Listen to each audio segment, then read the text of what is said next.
Break के बाद आप सभी का एक बार फिर स्वागत है। सीधे लिए चलते हैं आपको हल्का हलचल में। इस खास प्रोग्राम में हम आपको रोज सुबह सुबह लाइव लेकर जाते हैं और बताते हैं कि आपके हल्के में क्या कुछ खास रहने वाला है। तो चलिए सीधे लिए चलते हैं आपको पलवल, जहां से प्रवीण आहूजा हमारे साथ जुड़ गए हैं। कालावाली से जगदीश प्रजापति हमारे साथ जुड़े हुए हैं। रुक कर लेते हैं पलवल का। प्रवीण आहूजा जी, आज आपकी हल्के में क्या कुछ खास तस्वीरें देखने को मिलेंगी?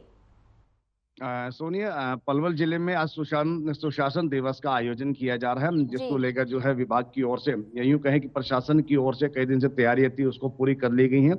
पलवल के लघु सचिवालय में आज सुशासन दिवस का आयोजन होगा, जी। जहां पर सबसे बड़ी बात देखने वाली होगी, जब प्रदेश के परिवहन मंत्री हैं मूलचंद शर्मा, वो मुख्य अतिथि के रूप में यहाँ शिरकत करेंगे और वहां तमाम जितने भी जिले के अधिकारी है वो भी मौके पर पहुंचकर परिवहन मंत्री के साथ मौजूद रहेंगे। जी। और इसका मुख्य उद्देश्य यह है कि जो प्रदेश के मुख्यमंत्री मनोहर लाल का एक शुभ संदेश भी पूरे हरियाणा वासियों को, यूं कहा कि पूरे जिले वासियों को भी एक लाइव प्रसारण किया जाएगा, ताकि जो भी सरकार की योजनाएं हैं, जो जी। भी सरकार ने बेहतर कार्य किए हैं, उन तमाम योजना को इस शुभ संदेश के माध्यम से लोगों के दिलों में पहुंचाने का जी यूं कहें कि एक जरिया बनाया जाएगा। और आज सुशासन दिवस बड़ी धूमधाम से यहाँ पर आज लघु सचिवालय मनाया जाएगा। वहीं बात कर लेते हैं विकसित भारत संकल्प यात्रा को लेकर, तमाम जी। ग्रामीण क्षेत्रों में आज पहुंच रही है और वहां पर तमाम जो जिले के स्थानीय विधायक हैं वो भी यात्रा के साथ मौजूद रहते हैं। तमाम भाजपा पार्टी के जो कार्यकर्ता पदाधिकारी हैं जी। वो भी इस यात्रा के साथ लंबे समय से चल रहे हैं और ग्रामीण क्षेत्रों में डेस्क लगाकर अधिकारियों के साथ बैठकर लोगों की जो जन समस्या है उनको सुना जा रहा है, उनसे बातचीत की जा रही है और उनकी जो समस्या उनको समय वहीं पर बैठाकर निपटारण की यूं कहें कि निवारण करवाया जा रहा है। और अधिकारियों को सख्त आदेश दिया जा रहा है कि कहीं भी कोई कमी ना रहे, जहां जनता की जहां जो समस्या है उनको जितनी जल्द हो सके उसका निवारण किया जाए। तो इसको लेकर जो यात्रा चल रही है वो ग्रामीण क्षेत्रों में एक अच्छा संदेश भी दे रही है लोगों को। लोग इसका लाभ भी ले रहे हैं, क्योंकि उस काफी चीज ऐसी थी जो विभागों के माध्यम से लोगों तक नहीं पहुंच पाई थी, लेकिन यात्रा के माध्यम से ये जी। तमाम योजनाएं जो लोगों को लाभान्वित करने के लिए पहुंचाई जा रही है। वहीं बात कर लेते हैं उपभोक्ता को जागरूक करने के लिए, आज उपभोक्ता दिवस जो है उसके तहत लोगों को जागरूक किया जाएगा। लोगों को जागरूक के द्वारा ये बताया जाएगा कि आपके कौन कौन से अधिकार हैं और क्या क्या अधिकार है, कैसे कैसे अधिकारों का पालन करना चाहिए। जैसे शिक्षा का अधिकार है, स्वास्थ्य का अधिकार है, आपको चुनने का अधिकार है, खरीदने के समय मोल भाव का अधिकार है, और जी। जो खरीदते हैं तो ये तमाम अधिकारी है उनको तमाम अधिकारों को लेकर इस तरह की जानकारी भी आज उपभोक्ताओं को जानकारी दी जाएगी। ये सबसे बड़ी प्रमुख हमारे पलवल की खबरें रहेंगी। जी जी, प्रवीण आहूजा जी बने रहिए हमारे साथ। रुक कर लेते हैं कालावाली का। जगदीश प्रजापति जी, कोरोना को लेकर प्रशासन किस तरह से सख्त मोड़ पर दिखाई दे रहा है, क्योंकि नए वेरिएंट ने दस्तक दे दी है, तो प्रदेश सरकार किस तरह से एहतियात बरत रही है, क्या क्या एडवाइजरी जारी की गई है? सोनिया, बिल्कुल कोरोना को लेकर से अगर प्रशासन की बात करें तो प्रशासन बिल्कुल अलर्ट अलर्ट दिखाई दे रहा है। सिरसा में जैसे ही कोरोना के वेरिएंट का आगमन हुआ, खबरों में आया, तो सिरसा के जो स्वास्थ्य विभाग था उनकी ओर से डेमो टेस्ट किया गया और डॉक्टरों द्वारा चेकअप की गई, चेकअप का प्रावधान देखा गया और जो जी। कोरोना को निपटने के लिए बेड्स का इंतजाम किया गया, अस्पतालों में पूरी तरह से प्रबंध किया गया और उनकी ओर से अलर्टेशन भी जारी किया गया कि अगर किसी प्रकार की कोई समस्या है तो उनको चेकअप करवा ले।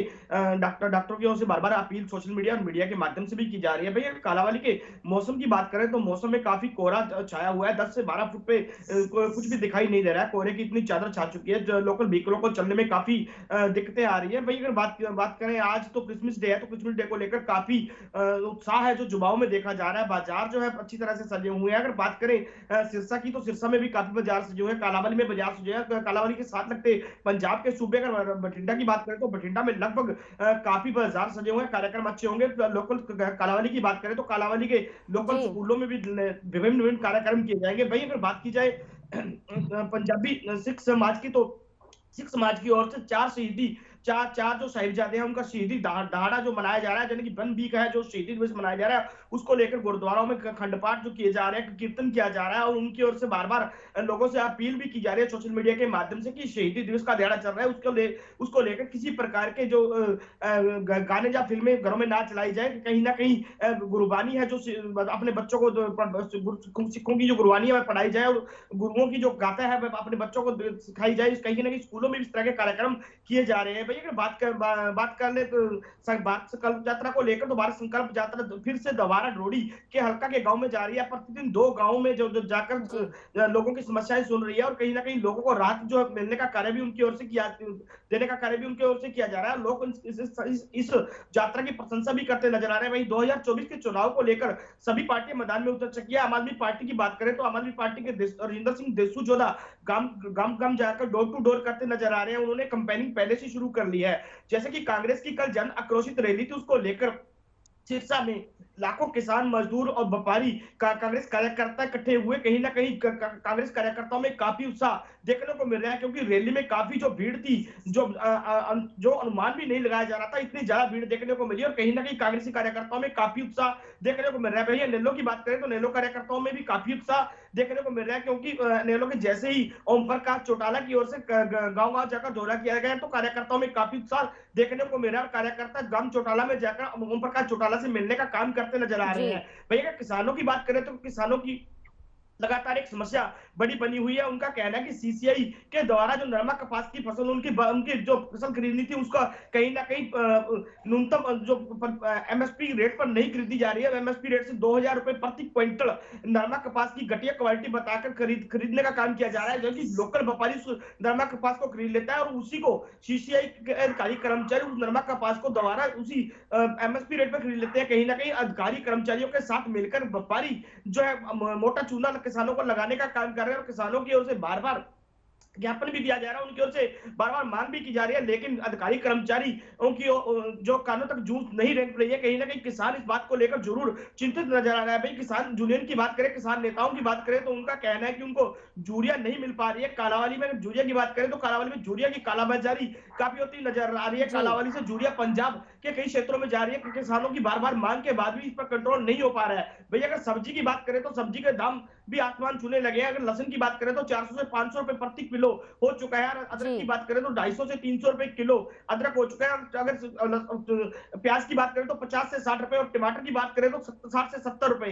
कहीं ना कहीं 5 से 10 रुपए किलो बिकने वाला आलू भी 30 से 40 रुपए किलो हो चुका है। यानी कि सब्जी के भाव में 50 से 60% जो है उछाल आया है। कहीं ना कहीं कालाबाजारी करने वाले लोगों ने कोल्ड स्टोर में सब्जियां स्टोर कर रखी है, उसको लेकर बार बार लोग भी मांग कर रहे हैं और हम भी लगातार इस आवाज को उठा रहे हैं कि कोल्ड स्टोरों पर छापेमारी की जाए, लेकिन कहीं ना कहीं अधिकारी कर्मचारियों की मिलीभगत होने के कारण इन कालेबाजारी करने वाले लोगों पर कंट्रोल नहीं हो रहा है। जी सोनिया।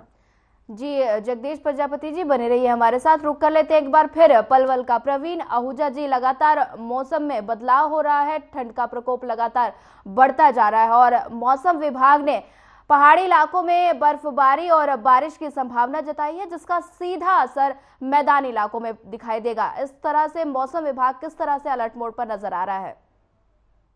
बिल्कुल सोनिया, बिल्कुल ठीक कह रहे हैं कि बदलता मौसम है। तमाम जो बड़े बुजुर्ग हैं, बच्चे हैं, वो कहीं ना कहीं छोटी मोटी यूं कहें कि बीमारियों से ग्रस्त हैं, और जैसे कि खांसी है, जुकाम है, गला खराब है। मौसम में एक सबसे बड़ी खासियत ये भी देखी जा रही है कि अगर बिना मास्क के हम लोग चल रहे हैं तो कहीं ना कहीं गले में खराश पैदा हो रही है। इसका सबसे बड़ा कारण है कि साथ के साथ प्रदूषण का बढ़ना। प्रदूषण का जब हम लोग सांस ले रहे हैं तो जब हम सड़कों पर चलते हैं टू व्हीलर के माध्यम से, तो खासकर या पैदल चल रहे हैं, उन लोगों को इसका दिक्कत का सामना करना पड़ रहा है। वहीं ठंड की बात कर लेते हैं, लगभग 12 से 13 डिग्री टेम्परेचर इस समय हमारे जिले में बना हुआ है। और जो स्वास्थ्य विभाग है उनकी एडवाइजरी भी है कि आप अपने आप को कम से कम बचा कर रखें, गर्म कपड़ों का सेवन करें और जरूरी हो तो घर से बाहर निकले, अन्यथा बेवजह आप घर से बाहर ना निकले, क्योंकि बढ़ती ठंड है और दिसंबर का महीना है और इस समय ठंड अपने पूरा जिसे कहते हैं चरम सीमा पे अपना रूप दिखाने लगी है। तो इसके लिए बचाव करना हम सबके लिए बहुत जरूरी होगा।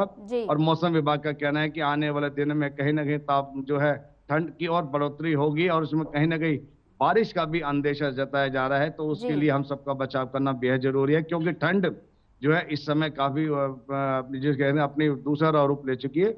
और सबसे बड़ी बात है कि अस्पतालों में हम लोग ओपीडी की संख्या में बढ़ोतरी भी देख रहे हैं। तो बार बार ये एडवाइस जारी की जा रही है स्वास्थ्य विभाग की ओर से कि आप अपना ठंड में कम से कम बचाव करके रखें, जो कि सभी के लिए बेहद जरूरी है।